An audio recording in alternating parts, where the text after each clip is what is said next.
Back at home, Amelia had begun to piece together her memories with Ace's help. She drew pictures of what she remembered: the park, the way Harrison had spoken to her, and the sinister way he had tried to lure her away. Every memory, every detail came rushing back in a series of images. Ace was always there, standing between her and the fear she had faced. Amelia's mother had contacted Detective Sarah Mitchell, and soon they began to piece together the timeline of events leading to the abductions. Amelia's silent courage became a key part of their investigation. Through her bond with Ace, they began to connect the dots, showing the investigators where Harrison had been and how he had moved through the city, each move calculated to avoid suspicion. As the investigation progressed, Amelia began to sense that the final pieces of the puzzle were coming together. She wasn't just a silent victim. She was a witness, a survivor who could help bring justice to the victims who had been too afraid to speak. With Natalie's identification of Harrison as her abductor, the case against him became undeniable. Investigators dug deeper into his past, revealing his pattern of manipulation and control. Harrison's history was full of dark secrets, each one tied to his twisted obsession with controlling young girls. As the trial approached, Amelia and Ace were called to testify again. This time, Amelia was ready. She couldn't speak, but she had become a voice for the voiceless, her courage unspoken but clear. She and Ace had become the key to exposing Harrison's crimes, and in doing so, Amelia found the strength to confront the man who had tried to take her life. The days leading up to the trial were filled with a mixture of anticipation and dread. For Amelia, the events that had brought her to this point were still a blur, moments of fear, confusion, and the overwhelming silence that had taken over her life. But now, as she prepared to face Jacob Harrison once more, she knew she wasn't alone. Ace, her steadfast companion, was by her side, just as he had been since the very beginning. The courtroom was more packed than ever. The media had caught wind of the case, and it had become a national spectacle. The story of a little girl's silent bravery, her bond with a retired police dog, and the evil that had nearly consumed her captivated the public. But for Amelia, this was not about the attention. This was about justice, about making sure Harrison could never hurt anyone again. Amelia entered the courtroom with Ace by her side. His body was alert, his eyes scanning the room for any sign of danger. But his calm presence beside Amelia was the only thing she needed to feel strong. She wasn't afraid anymore. She wasn't alone. Jacob Harrison sat in the defendant's chair, his cold, calculating demeanor barely changing. He had been arrested, and now the truth was coming to light. But even as the evidence mounted against him, there was something unsettling about the way he sat, his posture relaxed, his hands folded neatly in front of him. It was as though he still believed he could talk his way out of this. The prosecutor, Sarah Mitchell, stood up to address the court. "Your Honor, we have already shown that Jacob Harrison is responsible for the abduction of Amelia Brooks and the other missing children. The evidence against him is overwhelming. But what we need to understand is not just his actions, but the manipulation and control he exerted over these children. His ability to prey on their trust, to convince them they were in danger when they weren't." Sarah's voice was strong, but it trembled slightly as she turned to face Amelia and Ace. But it wasn't just Harrison's manipulation. It was the bond that Amelia formed with Ace, the dog who kept her safe, who understood her when no one else could. It was through this bond that Amelia found her voice again, through the courage of this dog, and the strength she found in herself. The room fell silent as Sarah stepped back, and all eyes turned to Amelia. Her mother, Hannah, sat beside her, her hand resting gently on Amelia's shoulder. Amelia could feel the weight of the room's attention, but she didn't flinch. She was ready. She had been ready for this moment ever since she found the strength to fight back. Amelia didn't speak, but she didn't need to. The moment Ace reacted to Harrison's presence earlier in the trial had spoken volumes. Today, the stakes were higher than ever. As Sarah walked back to her seat, Amelia made a small hand gesture, a signal to Ace that this was the moment. Ace stood tall beside her, his fur bristling slightly, his eyes locked on Harrison. The dog's gaze was unwavering, and the courtroom fell into a hushed silence as Amelia's small hand gently reached out to Ace's leash. Her fingers tightened around it, and Ace's growl echoed through the courtroom once more. It was low, rumbling with power, a sound that held a promise of protection. Jacob Harrison's eyes widened for a fraction of a second, his confident facade cracking as the fear rose within him.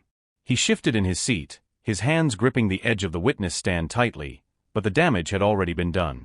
His fear was visible now, not just to Amelia, but to everyone in the room. Judge Nathaniel Morgan, who had been observing the tension between Amelia and Harrison, stood and addressed the court. "Mr. Harrison, I've seen many defendants in my years on the bench, but I've never seen a courtroom so affected by a simple gesture. It is clear to this court that there is something deeply wrong here. The actions of Amelia and Ace have proven more than enough." Harrison's face turned pale, and he looked down at his hands, the weight of the moment sinking in. The pressure was building, and he knew that he couldn't deny the truth any longer. The room was silent for a moment, but then, something shifted. Harrison's posture slumped slightly, and he let out a long, shaky breath. The calm exterior he had maintained throughout the trial began to crumble as the realization dawned on him. This was it. This was his breaking point. I didn't mean for it to go this far," Harrison muttered, his voice shaking for the first time since the trial began. "I was just trying to protect them. They were supposed to be safe. I never meant for it to get this messy." The room was stunned. Harrison had never let down his guard like this before. It was clear to everyone now that his attempts to manipulate and control the children had gone too far. The truth was spilling out, and there was no stopping it. Amelia sat silently, her grip on Ace's leash steady, her heart pounding in her chest. She wasn't sure what had made Harrison confess, whether it was the pressure of the trial or the force of Ace's unrelenting presence, but she knew one thing: justice was within their reach. "I'm sorry," Harrison continued, his voice barely audible. "I thought I could control them. I thought I could make them trust me. But I couldn't. I just couldn't stop." The words tumbled out of him, and for the first time, he seemed truly broken. The courtroom was silent, as if everyone was holding their breath, waiting for the final piece of the puzzle to fall into place. I took them," Harrison whispered, his voice barely above a murmur. "I took them because I thought I could fix it. But I was wrong. I'm sorry." With Harrison's confession, the case against him was sealed. The courtroom erupted into whispers, and Amelia's heart finally began to slow. She had been through so much, but now she was free. The man who had caused her so much pain and fear had admitted to his crimes. Judge Morgan turned to the jury, his voice steady and authoritative. "The defendant, Jacob Harrison, has confessed to his role in the abductions of several children, including Amelia Brooks and Natalie Dawson. The evidence is clear, and the charges against him will be brought to the fullest extent of the law." As the trial came to a close, Amelia finally found her voice again. It wasn't a shout or a plea, but a quiet whisper that carried through the room, echoing with the strength she had found. "Thank you, Ace," she whispered softly, her voice barely audible. But to those who heard it, it was a declaration of everything she had overcome. Ace stood by her side, his gaze steady, his loyalty unwavering. In that moment, Amelia knew that no matter what happened next, she would always be strong. In the weeks following the trial, Amelia's life began to slowly return to normal. Though the trauma of her past would always be with her, she had found something more powerful than silence. She had found her voice, her strength, and her unwavering bond with Ace. Together, they had faced the darkness, and together, they had brought the truth to light. As Amelia and Ace walked through the park one afternoon, the sun shining brightly above them, Amelia looked up at the dog who had saved her, who had stood by her side when no one else could. She spoke again, her voice steady, her words clear. "I'm not afraid anymore." And with that, the silence was broken, and Amelia's journey from fear to strength had come full circle. The trial was over. Jacob Harrison's confession had sealed his fate, and justice had been served. The courthouse was a whirlwind of media frenzy, reporters gathering outside to capture every moment of the shocking turn of events. But for Amelia, Ace, and her mother, this was not the end. It was just the beginning of a new chapter. The weight of the trial had taken its toll on Amelia, and yet, there was something about the calm that followed the storm that gave her peace. She was no longer the frightened girl who had been silenced by fear. She was the brave little girl who had faced down her past with the unwavering support of Ace, her loyal protector. It had been a few weeks since the trial.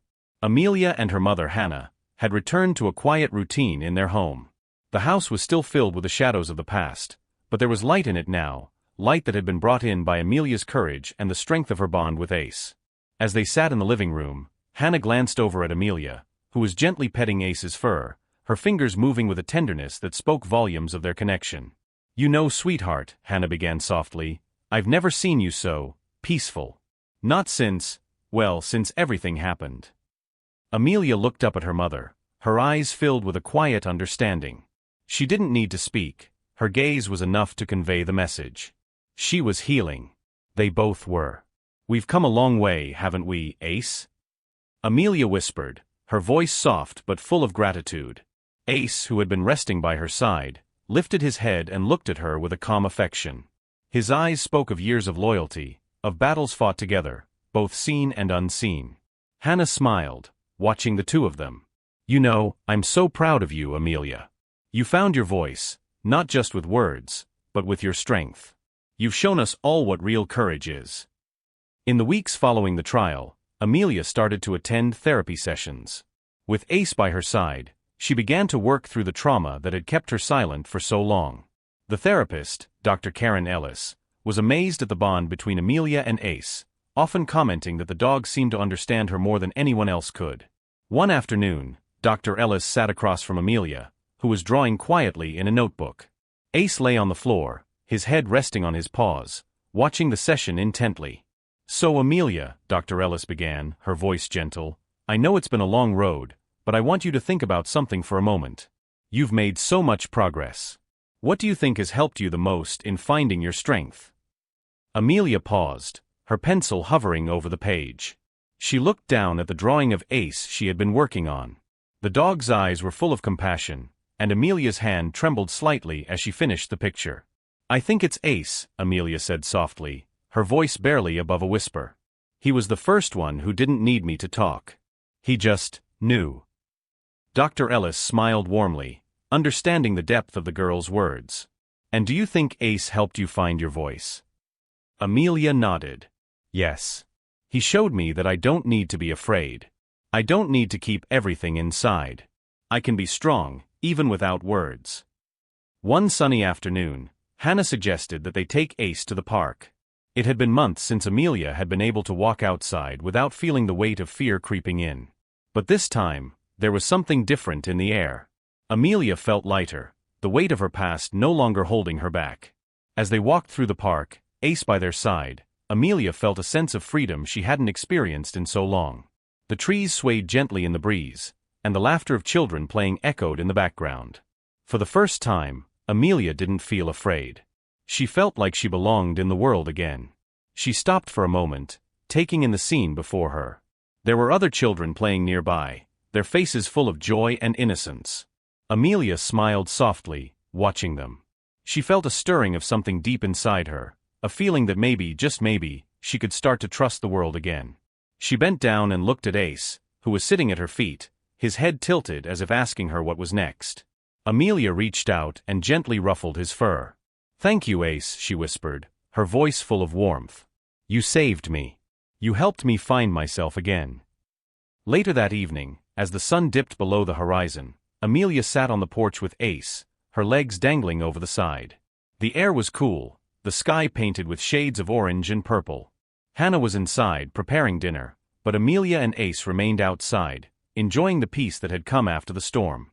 Ace rested his head on her lap, his eyes half closed, content. Amelia ran her fingers through his fur, a quiet smile on her face. For the first time in a long while, she felt whole.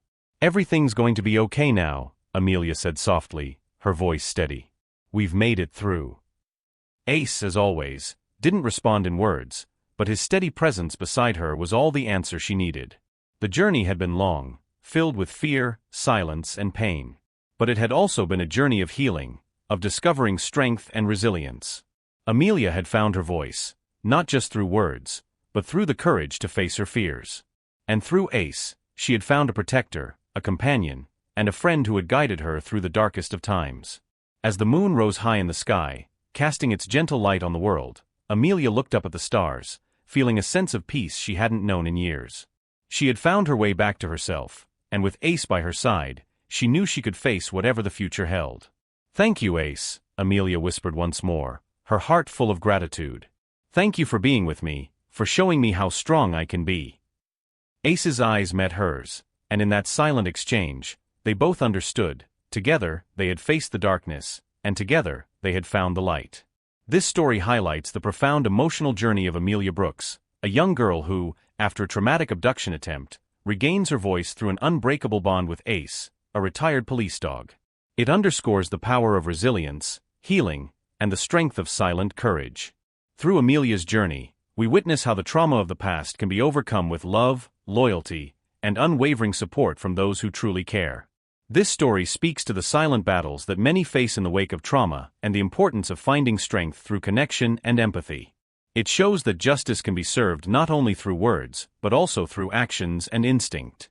The unspoken bond between Amelia and Ace highlights the significance of companionship, trust, and the healing power of animals. It's a reminder that, no matter the hardship, there is always hope, and the ability to heal lies within us all. If you were moved by Amelia and Ace's journey and the power of silent courage, we'd love to hear from you. Please like this video, leave a comment with your thoughts, and share your emotions with us. Your feedback is crucial in motivating us to continue creating more meaningful and heartwarming stories like this. Don't forget to subscribe to our channel so you won't miss the next touching story.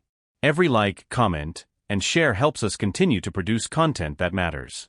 A heartfelt thank you for watching. Your time and support mean so much to us. We hope this story has inspired you and reminded you of the strength within us all. Stay tuned for more stories, and remember, your voice matters. Have a wonderful day, and thank you again for being a part of this journey. Emma stopped in her tracks, feeling her pulse quicken. "You're wrong," she said, her voice steady, but her heart racing. "Thunder belongs with me. He's helping children, and he's part of something bigger now. He's not your property. He's a service dog, and you can't just take him back." Dr. Greaves' eyes narrowed. "You don't know what you're dealing with, Emma. You think you can keep him, but we've invested too much. He's not a pet. He's a product of our research, and you're standing in the way of something much bigger than you can imagine." Emma took a deep breath, standing taller. "I won't let you take him. I don't care what you've invested in him. Thunder is a living being, not an experiment. I won't let you destroy him again." Dr. Greaves' smile was cold, and his voice dropped to a low growl. "Then you'll regret this." With that, he turned and walked away, leaving Emma standing in the middle of the park, her chest tight with fear but filled with an unwavering determination. As the days passed, the threats continued to escalate. More messages arrived, some more menacing than others. Emma's phone was bombarded with anonymous calls. One night, she received a package at the door. Inside was a photograph of Thunder, taken from a distance, with the words, "We'll take him when you least expect it." Emma didn't tell her mother about the threats at first, not wanting to worry her, but the tension was unbearable. Thunder was starting to act differently too. He was more protective, more alert. It was clear that he could sense the growing danger, just as Emma could. With each passing day, the community's support grew stronger, but Emma knew the fight was only just beginning. Dr. Greaves and his organization would stop at nothing to reclaim Thunder. But Emma wasn't about to back down. She had already saved him once, and she was determined to do it again. Emma had never felt more alone and yet more determined in her life. The days following Dr. Greaves' threat were filled with growing anxiety. The phone calls, the messages, and the ominous photograph of Thunder made her realize just how serious the situation had become. She wasn't just protecting Thunder anymore, she was protecting everything they had worked for, their bond, their future, and the hope they had brought to other children with special needs. One evening, as Emma and Thunder were finishing up their training for the day, the air grew thick with the scent of smoke. Emma had been in the barn with Thunder when she first noticed it, a strange burning smell that grew stronger by the second. At first, she thought it was a campfire in the distance, but the smell was too strong. She opened the door to find the night sky bathed in an orange glow. "Oh no," Emma gasped, her heart sinking. She ran outside and froze as she saw the barn, their training area, completely engulfed in flames. It was happening. The threats weren't just empty words. Someone had set fire to the barn, destroying everything she had worked for. Thunder. Emma screamed, panic rising in her chest as the fire crackled and roared. But Thunder was already beside her, his eyes wide with fear. She grabbed his collar, pulling him away from the flames as fast as she could. She could hear her mother's frantic calls behind her, but Emma's mind was focused only on getting Thunder to safety. She could feel the heat on her back as they sprinted to the street, and the sound of the fire trucks grew louder, but by the time the firefighters arrived, the barn was a smoldering ruin. Emma stood on the sidewalk, breathing heavily, her body trembling. Thunder stood beside her, his body stiff with anxiety. He could feel her fear. "It's gone, Thunder," Emma whispered, her voice breaking. "Everything we've worked for, it's all gone." But as she looked down at the dog, she saw something in his eyes, a spark of resilience. They had both survived worse, and Emma knew that this fire, no matter how devastating, wasn't the end. In the days that followed, the community rallied behind Emma.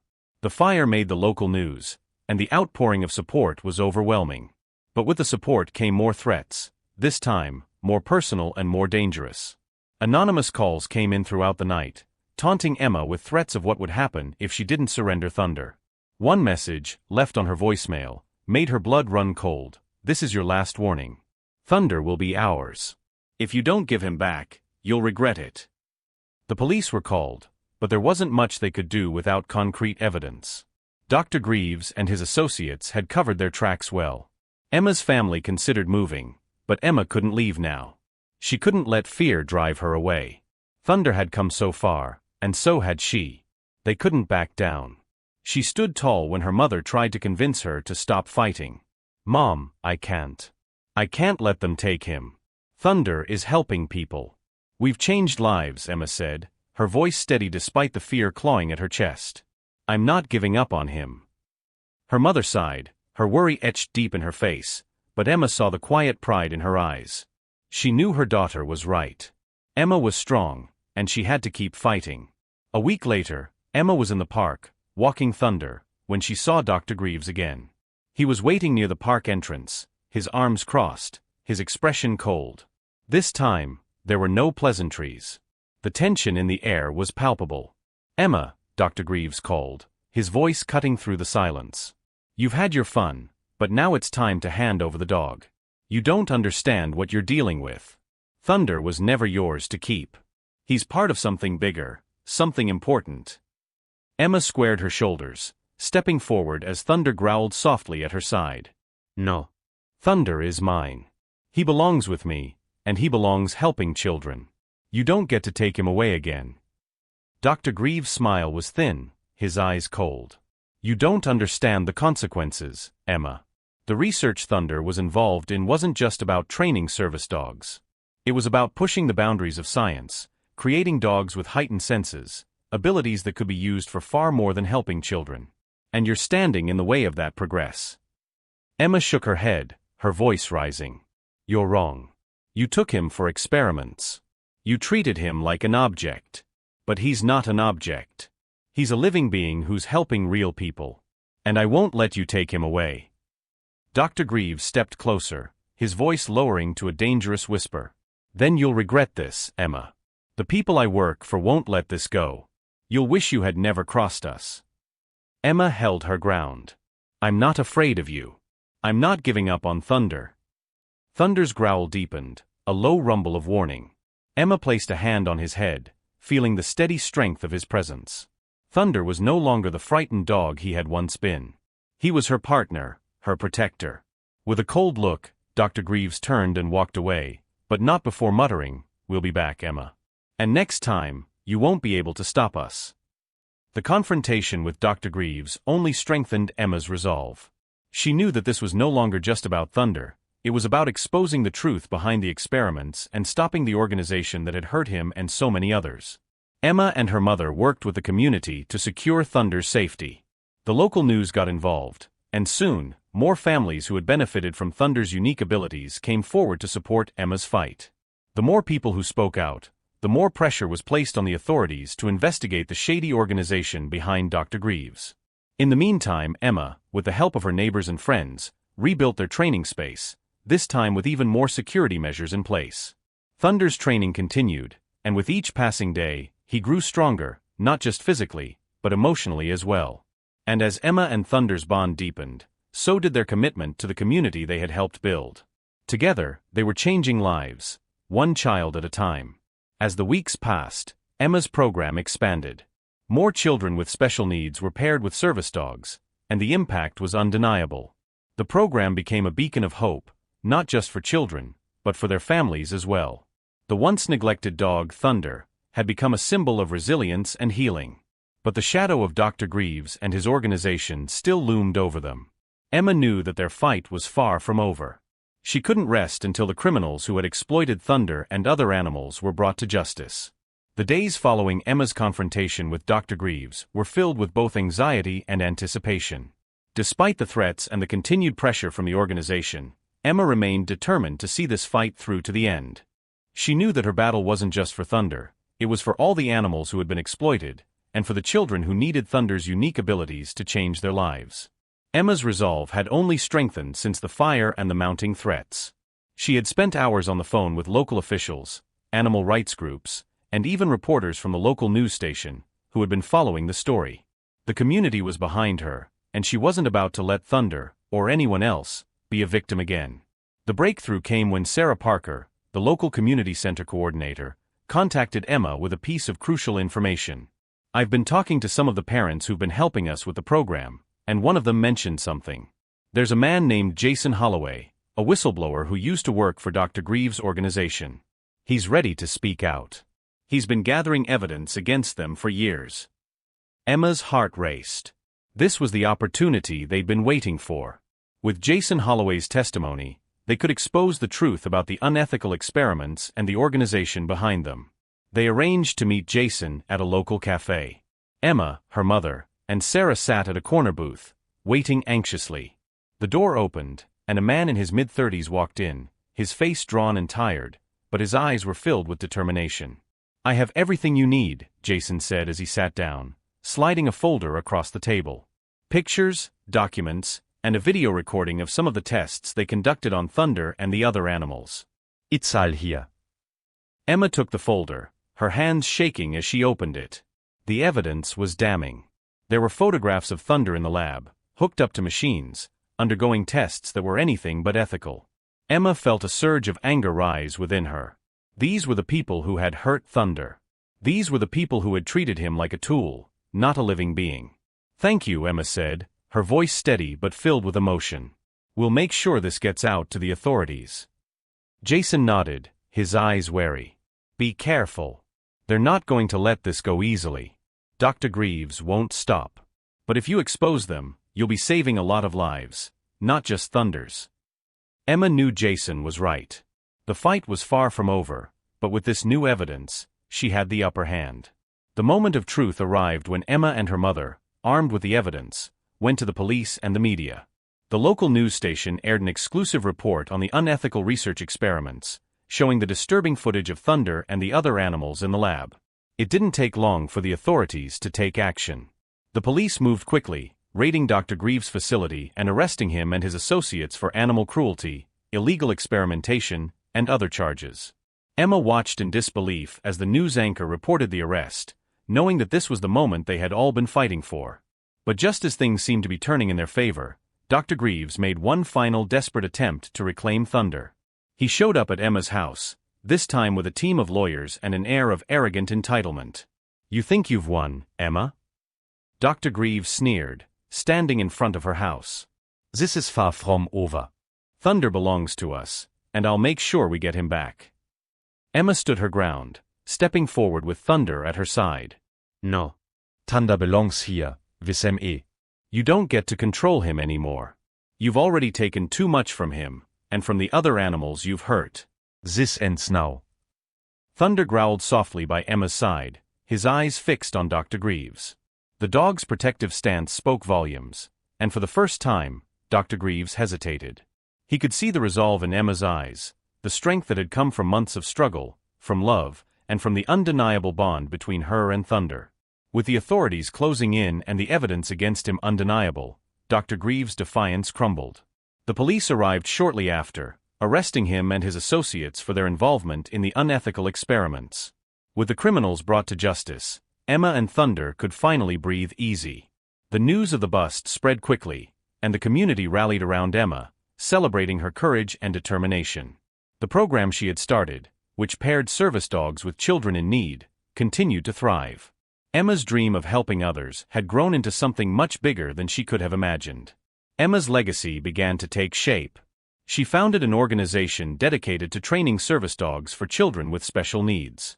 Thunder, once a broken, neglected dog, was now a symbol of resilience, hope, and the incredible impact of love and patience. Emma's mother, seeing the positive change in her daughter, finally understood the depth of her commitment. You've done something amazing, Emma. You've shown everyone that love and compassion can change the world. The story came full circle when Emma stood at the opening of a new training facility, dedicated to Thunder and the children he helped. She looked out at the group of children and their new service dogs, each one smiling with gratitude and joy. Thunder sat beside her, his tail wagging, his eyes calm and full of purpose. "I couldn't have done it without you, buddy," Emma whispered to Thunder, her voice full of emotion. "We've built something together." As the children played with their new dogs, Emma watched, her heart full. She had saved Thunder, and in doing so, she had changed countless lives. Their journey had been long and hard, but in the end, love, determination, and a bond that couldn't be broken had prevailed. Thunder turned to look at her, his eyes filled with trust. Emma smiled, knowing that this was just the beginning of a new chapter, a chapter where both Thunder and the children they helped could live out their purpose. Together, they had made a difference. And together, they would continue to do so for years to come. This story revolves around Emma Thompson, a determined 10-year-old girl who rescues a neglected German shepherd named Thunder, bringing him back to health and helping him discover his incredible potential as a service dog for children with special needs. Their journey emphasizes the power of compassion, resilience, and second chances, not just for animals, but for people as well. Emma's unwavering belief in Thunder's worth inspires a community and changes the lives of children with autism and other conditions, while also exposing the darker side of unethical research and animal abuse. The story sends a powerful message about the strength of love, determination, and the healing power of trust. It underscores the importance of standing up for what is right, even in the face of adversity, and highlights the transformative impact that empathy and commitment can have on both humans and animals. Thunder's journey from neglect to becoming a service dog teaches us that every living being deserves a second chance and that even in the darkest of times, kindness can light the way forward. If this story inspired you, please take a moment to like this video, share your thoughts in the comments, and let us know how you felt about Emma and Thunder's incredible journey. Every interaction is a huge source of motivation for us to keep creating meaningful and emotional content. Don't forget to subscribe to our channel so you won't miss out on more heartwarming stories that make a difference. Your support helps us continue to share powerful narratives that touch lives. Thank you so much for watching and supporting our story. Your presence means the world to us, and we are grateful for every viewer. Stay tuned for more stories of resilience, hope, and compassion. We hope you found inspiration in Emma and Thunder's journey. Take care, and we'll see you in the next video.